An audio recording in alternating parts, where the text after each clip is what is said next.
Question number 9. The ages of Rahul and Harun are in the ratio 5:7. 4 years later, the sum of their ages will be 56 years. What are their present age? तो जो भी हमें find करना है उससे पहले हम suppose कर लेते हैं.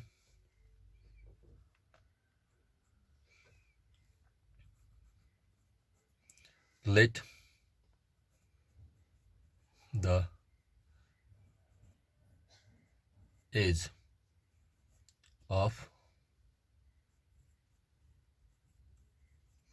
राहुल बी. अब कोई भी चीज़ अगर रेशियो में दिया हो तो हम अगर 5:7 है तो एक को 5x मानेंगे, दूसरा को 7x मानेंगे. तो जो भी रेशियो के फॉर्म में है तो एक को उसके साथ x मानेंगे, दूसरा को दूसरा वाले के साथ हम x मानेंगे. इस तरह का क्वेश्चन हमने पहले भी कर चुका है, तो आप पहले का भी आप देख लो और समझ लो. तो यहाँ पे क्या है, दोनों का जो एज है उसका रेशियो 5:7 है. तो एक का हम 5x मानेंगे और दूसरा को हम 7x मानेंगे. अगर रेशियो के फॉर्म में दिया हुआ है तो हम उस चीज़ को आसानी से रेशियो के हिसाब से x x उसमें लगा देंगे, बस वही हमारा एज हो जाएगा. तो यहाँ पे राहुल और हारून का जो एज है 5:7 है, तो इसलिए द एज ऑफ राहुल भी 5x हो गया. और then age of Haroon equal to ratio 7 है तो 7x हो गया. इस दोनों का रेशियो क्या है, 5:7. 5:7 रेशियो है. तो अगर रेशियो दिया हुआ हो तो उसमें सिर्फ x लगा दो, वही हम उसको सपोज कर लेते हैं. तो जब रेशियो दिया हुआ हो तो उसको सपोज करना बहुत ही आसान हो जाता है. राहुल और हारून का एज का रेशियो 5 और 7 है, तो 5 हो गया, 7 हो गया, दोनों में हमने x लगा दिया. तो जहाँ कहीं भी रेशियो दिया हुआ है 5x 7x मान लो, बस आसान हो गया. अब अकॉर्डिंग टू क्वेश्चन,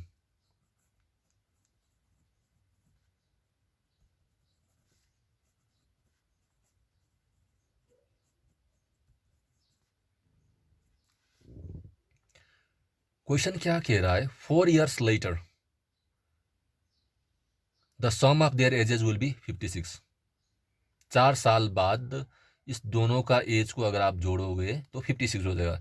तो 4 साल बाद राहुल का एज कितना होगा, 5x + 4. किसी का भी एज 4 साल बाद कितना होगा, 4 बढ़ जाएगा.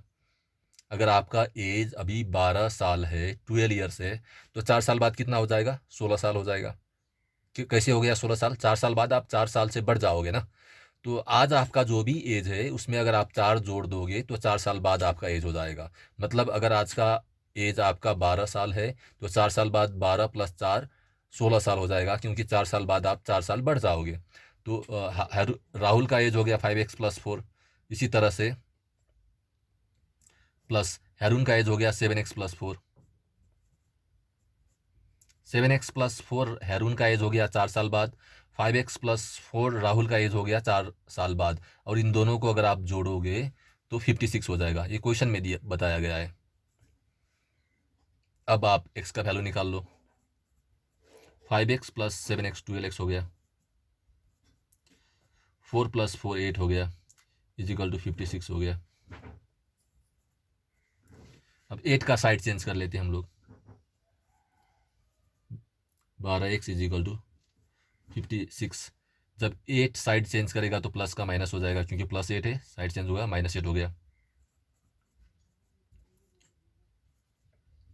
56 - 8 48 हो गया.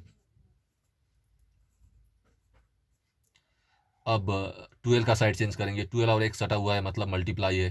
12 × x है, 12 × x है. जब साइड चेंज करेगा तो डिवाइड हो जाएगा.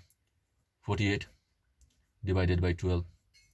अगर आपका 12 का टेबल आता है तो सीधा सीधा कर सकते हो, लेकिन हम स्टेप बाय स्टेप करना चाहे तो स्टेप बाय स्टेप भी कर सकते हैं. पहले 2 से 12 को काटते हैं. 2 × 6 = 12, 2 × 2 = 4, 2 × 4 = 8.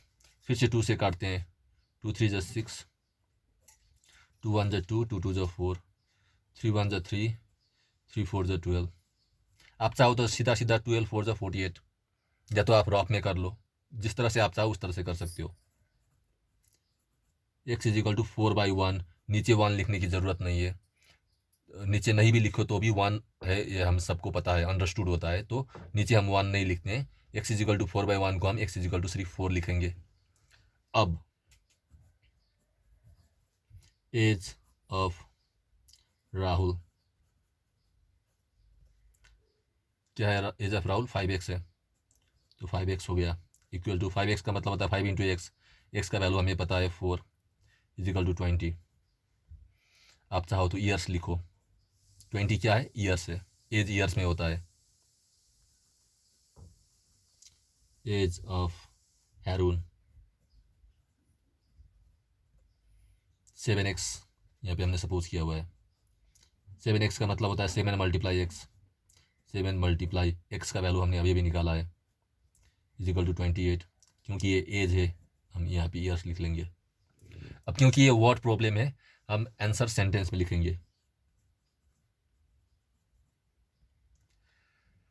क्वेश्चन में what are their present ages लिखा है, जो क्वेश्चन में लिखा है उसी हिसाब से अगर आप लिखोगे तो इंग्लिश में रॉन्ग होने का चांस कम होगा। तो क्वेश्चन से ही हम कॉपी कर लेते हैं। The present age of Rahul is, अभी अभी हमने निकाला है Rahul 20 years,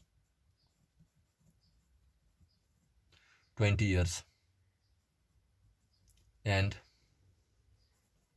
the present age of हैरून